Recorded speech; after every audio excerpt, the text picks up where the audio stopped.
Hi, this is Tablet Store UK and we're going to take a look around the 5.7-inch rugged WinPad GZ device. Now with a 700 nit screen. The native resolution on the screen is currently 640 by 480 and there's also the option of a 1024 by 600 screen. But as I'll show you in a moment, the 640 by 480 screen can also show interpolated resolutions higher than the native 640 by 480. So we'll dive in and take a look around the hardware first of all. First of all, on the front of the device, which can be used in portrait or landscape, but designed to be used in portrait, are function buttons along the bottom of the device. F1 and F2 can be programmed. You've got left, right, up, down and a central enter button and a menu button, as well as your power button. If we just show you the function of the menu button, it gives you access to adjust the brightness, and actually if we just pump the brightness up, it's always difficult to show on a camera, but if we increase the brightness up to the maximum, then you'll see how the camera tries to adjust for that. You'll get an idea that the brightness can go pretty high on that device. Switch to controlling the volume, shortcut, indication of the capacity of the two batteries, and then you've got shortcuts to turn on all your different wireless radios.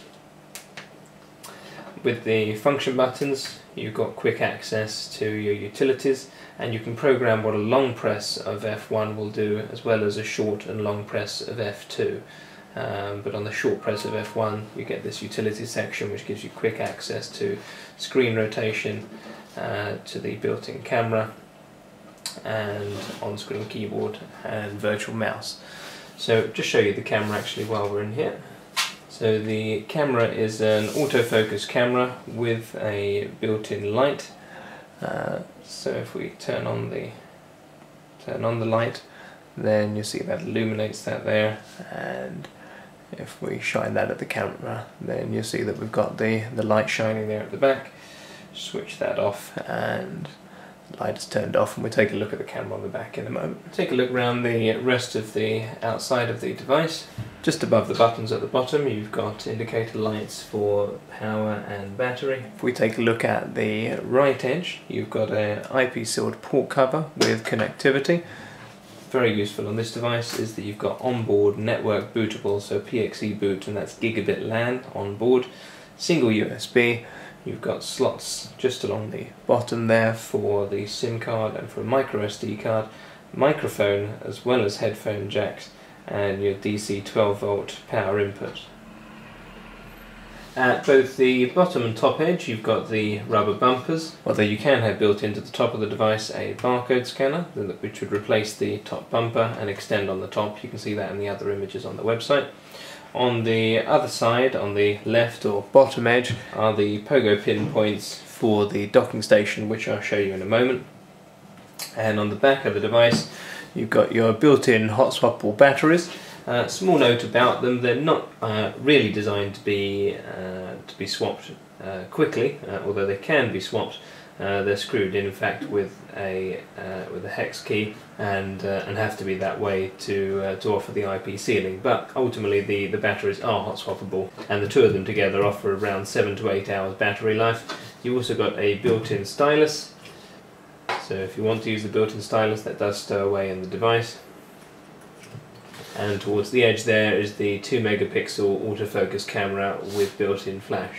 You'll also notice at either end, just beyond the boundary of the battery, is a slot to put in a hand strap, and a hand strap is provided, which will be the most useful way to use the device, is to brace the hand across the back of the device with the strap on it, so that you don't even have to grip on with your fingers.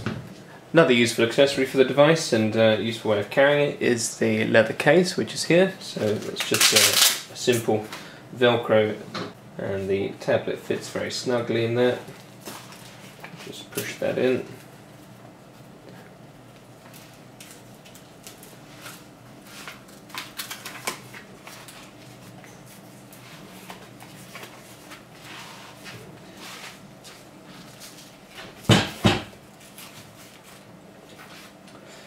Then you've got leather case giving you access still to the buttons at the bottom, cut out for the screen, protected all round. You've got D-rings on the side, and it comes with a shoulder strap with clips so that you can put this around the shoulder, and then as another way of carrying it, you can just let go of it completely. Say for example if you need your hands for something else, and tie the device to you. Take a look quickly at the dock. The dock is designed primarily as a mountable dock, which means that it can be mounted on a wall or in a vehicle, but it can also be used as a desk dock. So ultimately it's one docking station for all purposes. On the back you can see that there are the VESA mounting points with 75mm spacing, and that can be used to lay the device flat on the desk like that, or it can stand up on feet that are on the bottom when the device is in it. The connectivity is quite good at the back, so the connectivity offered are two serial RS-232 COM ports, an extension of the LAN, so now you could have a wired LAN on the device, two USBs to complement the single USB that's on the device, the standard 12-volt DC in, or a wide voltage range power connector for in vehicles, which is up to 36 volts. So you can connect up to 36 volts coming from a vehicle and then still provide the necessary 12 volts to the device. And then built into the device is a fan at the back to help with cooling, and then you can just see inside the device the bouncy pogo pins for the external pogo connector on the tablet itself. So to pop that in, simply a case of resting the tablet in the bottom and then lifting the cap at the top, or the clasp at the top, and then that's the device docked. So that's sitting at a slight angle, if you can see. So it's basically sitting at about a 45-degree angle on the desk, or it could be mounted to be, or it can be sat upright, or it can be mounted upright. Probably at a desk the 45-degree angle is most useful. Then to release, you just lift the clasp and pull the tablet forwards and get the device out. Take a little look around the device itself. It's currently running in its 640 by 480 mode, which gives a very crisp picture, although for some applications that may not suffice, so just show you that you can up the screen resolution. So there you see it's currently running at 640 by 480. We can change that either to 600 by 800, so I'll change to that first, just to show you that. And then we can change up again to 1024 by 768. So these are interpolated, or should we say artificial resolutions, which don't offer quite the clarity of the native resolution, but from a point of view of if you needed to do certain work where you needed a wider desktop area, then the functionality is there. So that's now 1024 by 768. In terms of the hardware, it's quite a simple Atom affair. Currently this unit is running a Z510 processor at 1.1 GHz. There is the option of a Z530, but only on higher quantities. I would expect about 50 units or higher to prepare the main board with a Z530.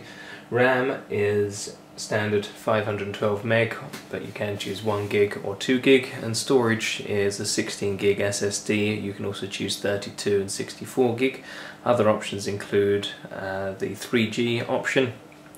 You can also add barcode scanner or RFID to the device. Barcode scanner would add on to the top of the device, whereas the RFID would actually sit in the middle here between the two batteries.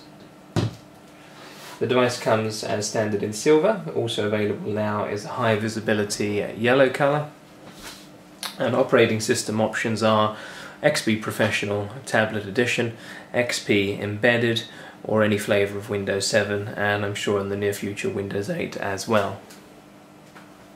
The standard screen is the 700 nits 5.7 inch 640 by 480, which we're looking at here.